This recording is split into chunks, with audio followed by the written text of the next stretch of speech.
Welcome to Gross Anatomy. We're rallying. I'm live. Okay. Are you live? Yes. I'm live. We're live. We're live at Gross Anatomy, where we explore the sights, smells, and sounds of medicine and how it relates to pop culture, TV, and the world, movies, and the world around us. Mm-hmm. And I'm Dr. Jason Cohen. And I'm Lauren Taylor. And here we are live at Gross Anatomy Podcast. And you still have your Movember beard. I still have my sloppy, messy Movember beard that's itching because I just haven't had the time to say, okay, I'm going to go shave. You can go to a barbershop, get one of That's those a lot of movie time. shaves. You know, I've had a few of those. Sometimes they've been, once or twice they've been okay, but I don't like someone touching and pulling on my face so much. They always seem cool, but They do. now I've watched too many mafia films, so I think of Albert Anastasia getting Gunned down in the eye Mm-hmm. when he puts his glasses on from The Godfather. Exactly. In the barbershop, yeah. Right. Which The is hot towel also is nice. referenced in The Irishman, which I just watched. I didn't watch it yet. Nice. You should watch it. Oh, so the thing on the news I heard this morning as I was driving back from the gym was that Jason Momoa of Khal Drogo fame, Yes. also Aquaman, but we know him as Khal Drogo from Game of Thrones, Correct. gave crap to Star-Lord, whose name I'm blanking on, Oh, Chris Pratt from Guardians of the Galaxy, because he saw a picture of him or something at the gym with a disposable plastic bottle with his water, gosh. and he said, "You're awful, man." But then Chris Pratt, and they made up and happily ever after. But my only thought is, do we need to save the environment? You know, the whole reusable bottles. And we talked about that a little bit, like at Disneyland. Well, supposedly they get recycled, right? Right. So that's a good point, too. They do get recycled, these disposable plastic I'm sure bottles. he was in California where that picture was taken. Right. So we have a really good recycling program, I think. Have Right. I ever watched anything get recycled? Like, That's go a good to point. the plant? No. Exactly. That's a good point. But the other thing that they made on the radio, I heard them say, sometimes they'll reuse the water bottle and fill it up with water. Just because it's plastic doesn't mean you can't reuse it also. Right. Right. And then my whole theory that we should allow us to abuse and use the environment so that we could evolve.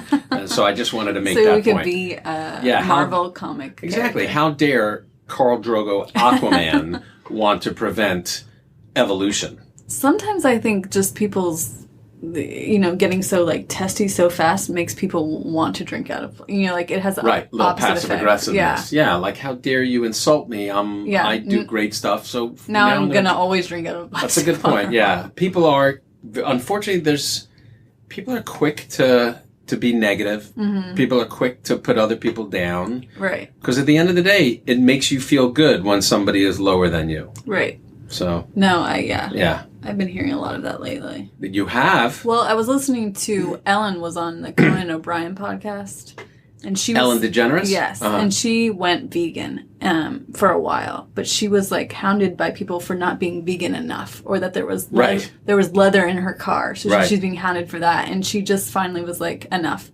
So I think she's a vegetarian now, but she said, So now no she's matter eating like all if you sorts of try to animals. be good, it's never good enough. It's never good enough. But that's the other reason why I tell some people say, "Oh, he's vegan," and I try to correct them.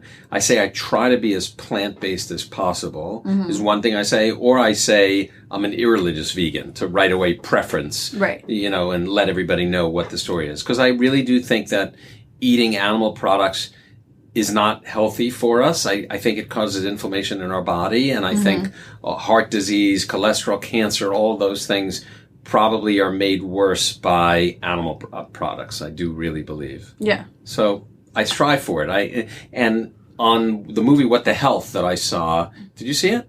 No. You should see it.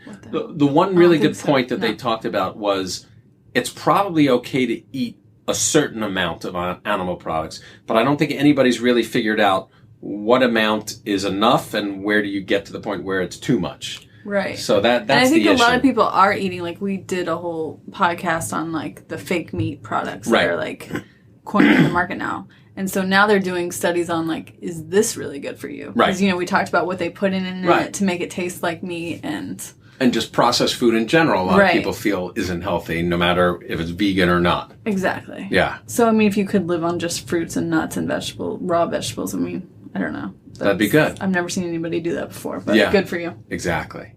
And then, so what are we doing today? Today, So how'd we do? We did good with our new format. We're introducing a new format, everybody. Yes. We're going to try from now on to have an actual agenda schedule calendar. So you could just skip through it and you could be like, oh, he's talking about that. They're talking about that. Forget about that. I don't want to hear about that. Oh, yeah. We could let you know the minute marks. Right. We could do that. We could, but we don't have. We're not going to. You have to guess. So from now on, we're going to try to introduce a little current event-y rehash of last week. Yeah, and if we find out any like new news from a podcast we did last week, we'll let you know. Right. Update you. And then after that, we're going to talk about what? Anything pop culture related that we think is interesting. Anything pop culture interesting? Medical health related. There you go. Then we're going to get into our actual topic of the day. Topic of the week. And then topic of the week, topic of the day, topic of the century. Mm-hmm. And then we're going to talk about pop music. And then we're going to talk about... We are never going to talk about music. No. Well, no? No, we have before. Yeah, we can talk about music. And then we're going to talk about... we should talk about music because we listen to music in the operating room a lot. And we have talked discussion about that. And then we're going to talk about... Today we were listening to Sinatra, by the way. I was kind of in the mood for Sinatra. And then... Sinatra's very... Christmas songs are great, too. Sinatra Christmas songs are very good. I know you're Jewish, but... No, I like Sinatra Christmas songs. And then we're going to talk about some gross... We're going to put the gross in gross anatomy. Mm-hmm. And then lastly, since I do run this pre-med program at Cedars-Sinai, we're going to talk about... stuff that goes on in that pre-med program, just maybe some advice or thoughts in terms of becoming a doctor. Yeah, for medical students, common questions. Yeah, or just regular people wondering stuff about it. Right. All right, so we're live. Yep. At Gross Anatomy. And we got the format down. And there we go. We're going to try that. And, of course, we get thousands of responses every week about what we should do. So when you respond to us, if you feel we should make changes, by all means, we're going to do that. And we are still investigating our videoing abilities. We're still working on that. So we'll take some... If you want to help us... If you want to listen to us on YouTube, you can. But right now, we don't have a lot of live video on there. Right. But we're working on making it a live thingy. So we'll get there. Yes, and absolutely. There you go. So what are we doing today, Lauren? Well, so I had two topics I wanted to talk to you about, really. Excellent. One is, it's National Hand Washing Awareness Week. Could you say that 4 times fast? No.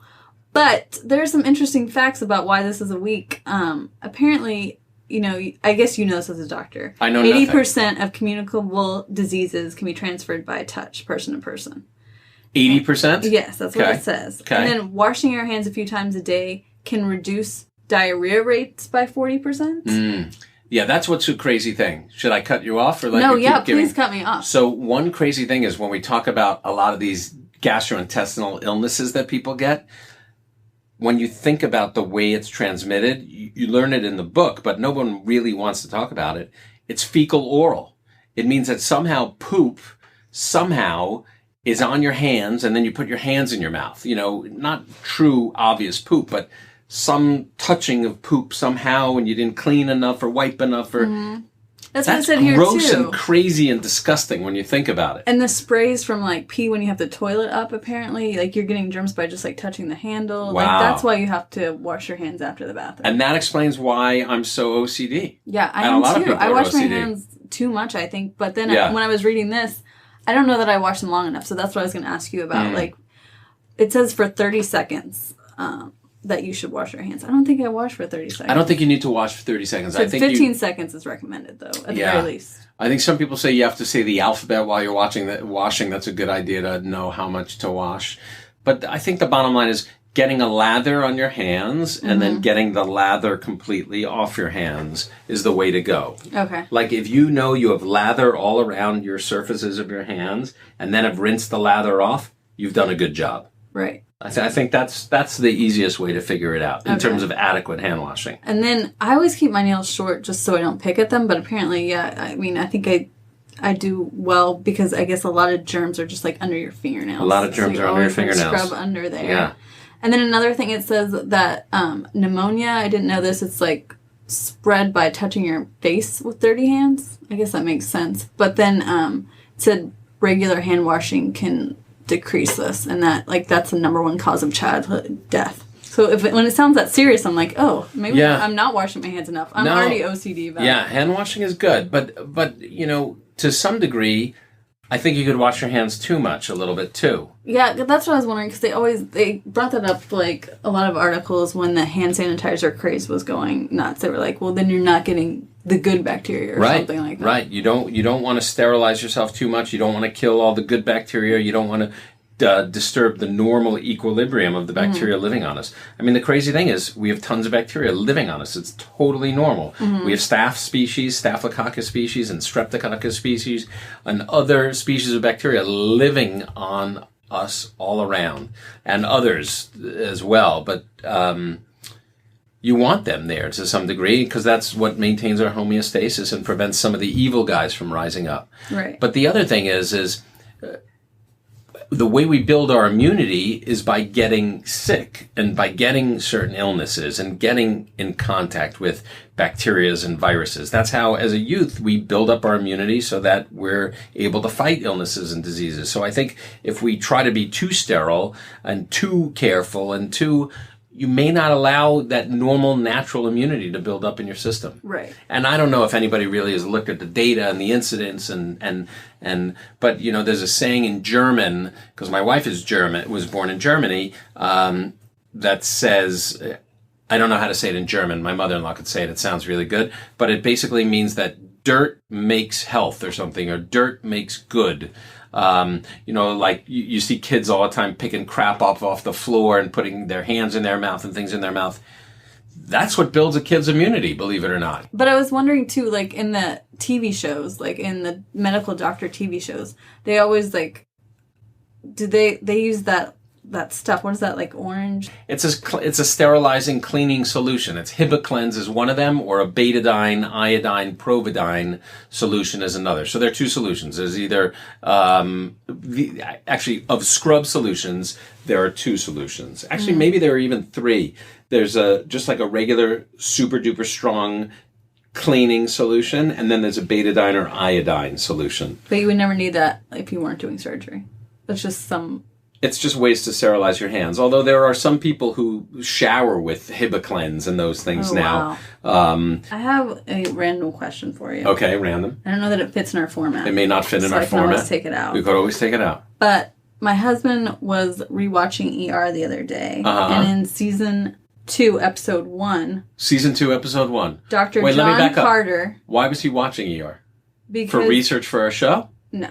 Because he's studying for his CPA and he wanted something on that he had already seen before. Gotcha. He just wanted noise. Background noise. But Dr. John Carter is like doing something. I don't know if he's Noah Wiley. Noah Wiley he's like, I don't know if he's like holding someone's like throat closed, something gross, like something with their heart. Anyways, he's like feeling nauseous about this thing that he's doing inside their body, and he faints. He like just collapses on the ground. Yeah. And my husband said, ask Dr. Cohen if he's ever seen anything like that before. It's one of my favorite things. One of my favorite things. So that leads us to like a gross anatomy kind of thing a little bit. You have seen it happen. Yeah. Oh, I thought that was totally a TV thing. That's totally interesting real thing. That it's a real thing. Totally real. And believe it or not, it doesn't, you know, young kids who are looking to go into med school and are worried, it totally is normal. It happens to everybody. It doesn't just happen to new people. Oh, I didn't know. Sometimes, like, you know, when you're feeling a little sick and a little off and feverish and you've been up and you're working hard, sometimes just the heat and concentrating, sometimes I've seen that happen to like regular people, to have to just step back, surgeons who have been working for years, to be like, I gotta take a break. But it's definitely more common in younger, newer kids, med student surgeons. And that's Dr. Carter. Yeah, he's the young scrub. My favorite story about that, I guess we'll talk about a story, is I was at Kings County Hospital in Brooklyn doing my residency, and we were doing some surgery, and I was a resident, and there was an attending there, and it was back in the day, Kings County Hospital, the residents got to do a lot of stuff, and we had a student with us, I don't remember his name, and he was holding, unfortunately, the job of med students often in surgery isn't that great. You're there to retract, to hold stuff out of the way so that the surgeons could see what they're doing. And you could be retracting, literally like holding onto a strong thing for hours, like pulling open the abdomen or something. So sure enough, we had this kid holding open the abdomen for us, holding this retractor, and and he's across from me, and I'm working with the attending, and we're doing some surgery. I don't remember what it was.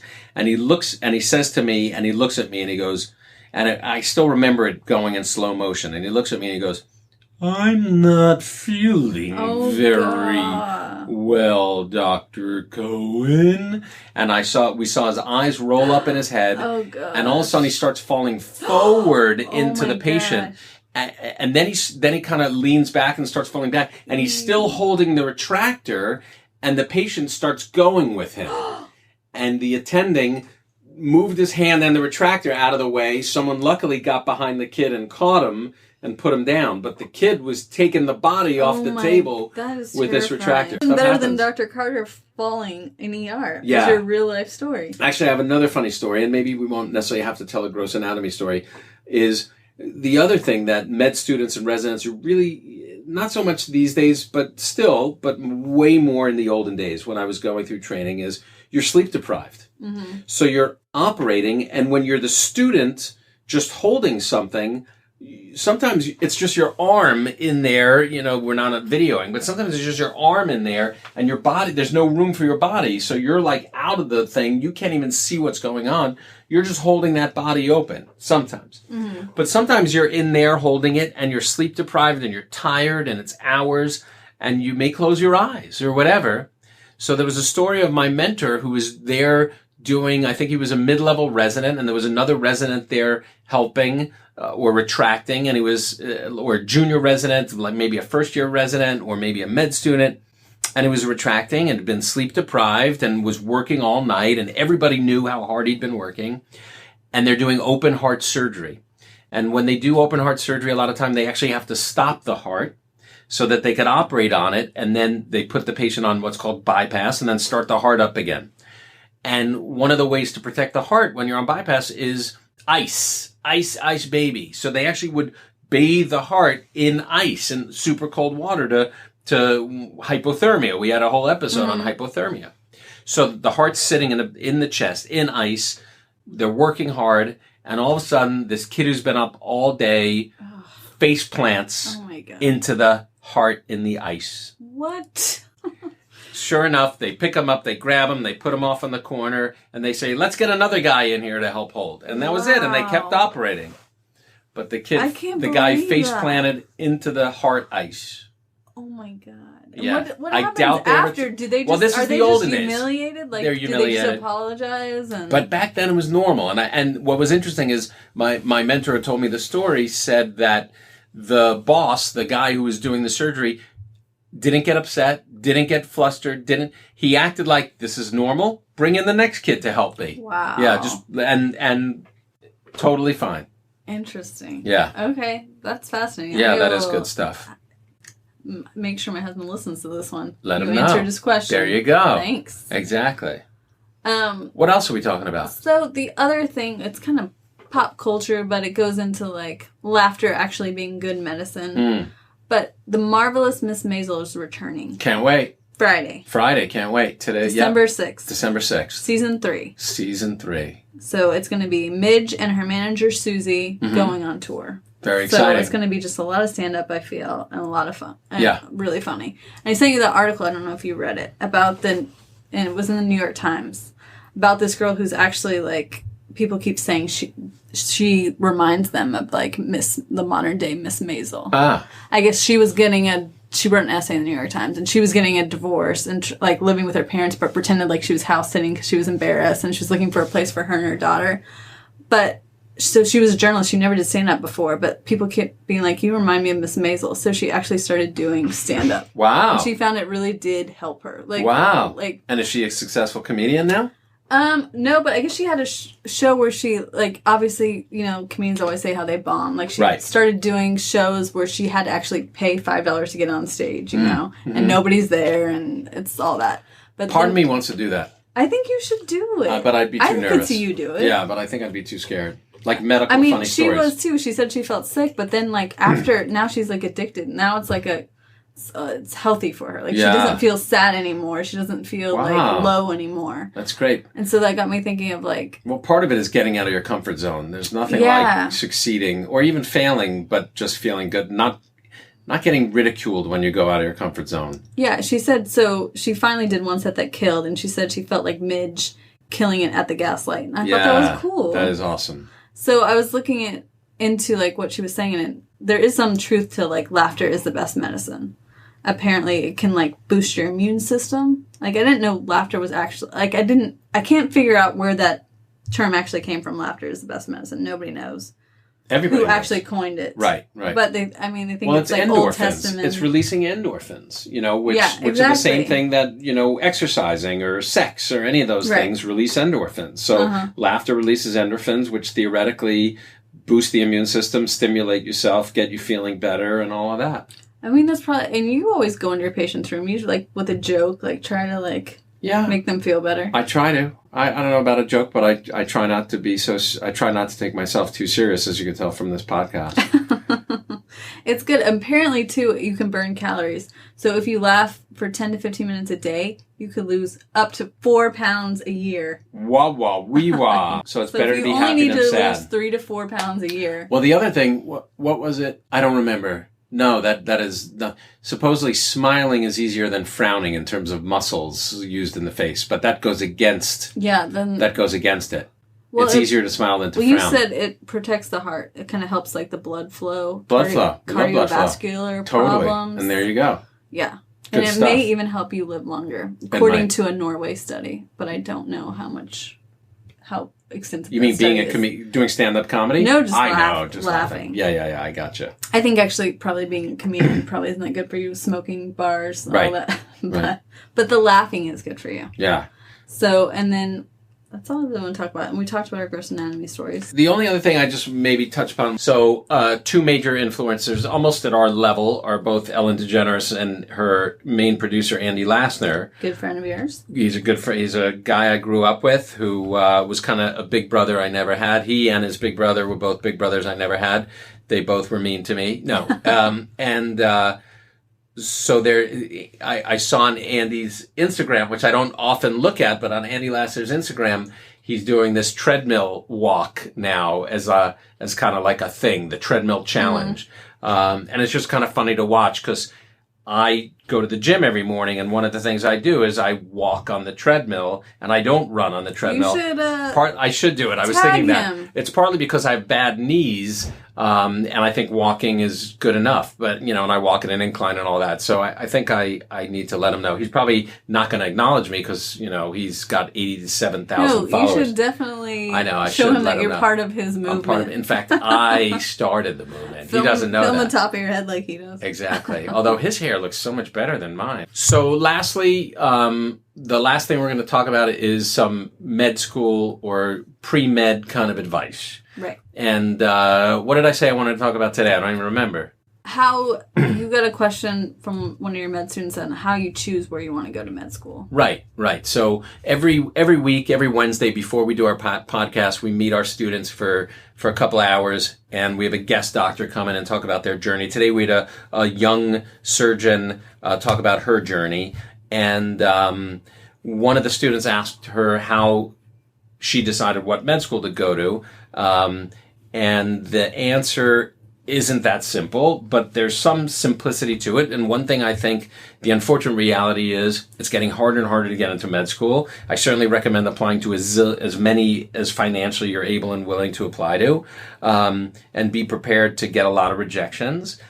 But you may not get into that many schools, right? And then the choice is easier. So it's often not that hard a choice because you maybe will only get into 3 to 7 med schools, and it's not going to be like, where am I going? It could even be there's some amazing doctors who only get into 1 or 2 med schools. So the choices get easier. And then the other choice is financial too is a big choice. You may live in a state where that has a good state school that you get into, and that's significantly much cheaper than going to an out-of-state school or a private school where you're going to have a lot of debt or just a lot of money to pay every year. So those are major factors in deciding where to go to med school. Lastly, I think it's geography, and if you get lucky enough to go to a city or get into a city where you're interested in going, or like the feel of the school or the approach of the school. I think, unfortunately, it'd be great if you got into a ton of schools, then you could start factoring those things, and if money were an issue. But I think the two main issues, unfortunately, realistically, are how many or what schools you get into, and then cost. Right. Yeah. Exactly. Yeah.